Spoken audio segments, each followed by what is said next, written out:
Hey everyone, this is Kirk here again at OptionAlpha.com. In this video tutorial, we're going to cover physical versus cash settlement for options trading. So as always, we'll get right into it here. Excuse me, and we're going to do a quick review here of expiration so that you understand once again just what expiration is. Again, these vertical lines represent the expiration dates in the future for this particular stock. So these are really make it or break it points, right? These are points where the stock is either going to be above your strike or below your strike, wherever you want it to be. And you're going to decide whether you want to get rid of the option and sell it back to the market or buy it back from the market, or if you want to actually go through the actual expiration and exercising process, in which case you would go into one of the two categories, which is physical or cash settlement. So if we talk about physical settlement first, what I have up here is actually a Google certificate for stock. And so physical settlement is where options are settled requiring that the actual delivery of the underlying security is used. So for example, if you have a long call on Google and you exercise your option, then that requires that you actually get physical shares of Google. Now, again, you may not get the actual certificate here sent to your house, but you'll get the shares delivered into your brokerage account, and now you'll be long 100 shares of Google at whatever strike price you had. So most of the options that you will find in the marketplace are physically settled options like stock options, and they're easy to deliver and transfer the stock because the stock is pretty liquid. So most of the options that you trade will be CAT or physical settlement, so you'll actually get or deliver the underlying shares.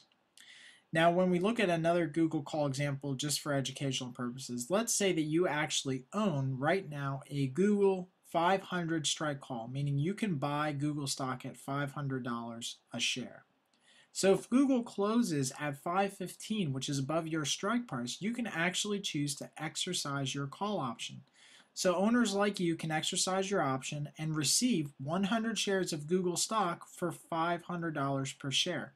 So again, you're going to have about $50,000 in your account to actually buy those shares, which is in and of itself a big feat.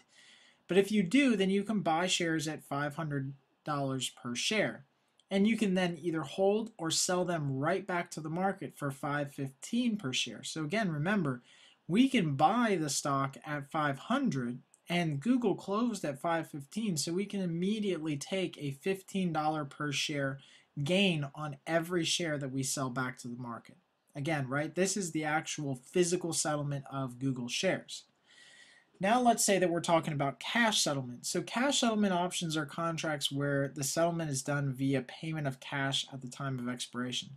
So the only reason that they do this is because this type of settlement is usually preferred when the underlying security is either inconvenient, costly, or simply not possible to deliver, right? With Google, for example, when we were talking about physical settlement, you could actually go out in the market and get Google shares.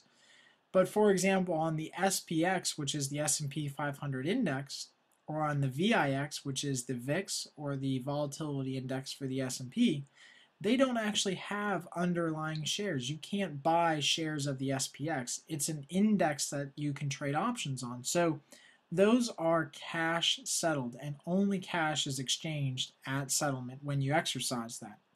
So if we look at an SPX call example, let's say that you currently own an SPX 1360 strike call. So again, that gives you the right to technically buy the SPX index at 1360. So if the SPX index settles at 1364.59 at expiration, then owners like you receive $459 per contract. So again, the difference between 1364.59 and 1360. Again, you receive that difference for 100 shares or units of the index, and that's how much you receive per contract. Sellers, on the other hand, will just have to pay this premium straight out of their pocket. Again, they don't have to deliver any shares to you. They don't have to go out in the market and buy shares at any price and then deliver them to you at whatever price. They just actually get this money taken directly out of their account. Again, it's cash settled and very, very easy. There's no exchanging of any underlying shares or securities. So again, most brokers actually have a feature that will automatically exercise any options that are in the money at expiration. So I can't highly suggest enough that you call your broker today, tomorrow, right now, after you watch this video, and find out what their process is for automatic exercising of options. I know that with most brokers, you can choose to opt out of specific contracts as you get closer to expiration, but at some point they're going to have to make a decision, and if they don't know what you want to do, they're going to make that decision for you. So again, know what they charge for expiration, exercising, and assignment, and give them a call today just so you understand how the whole process works. As always, I hope you guys enjoyed watching this video, and please share the video right below here with any of the social media links with your friends, family, or colleagues if you guys really like this video.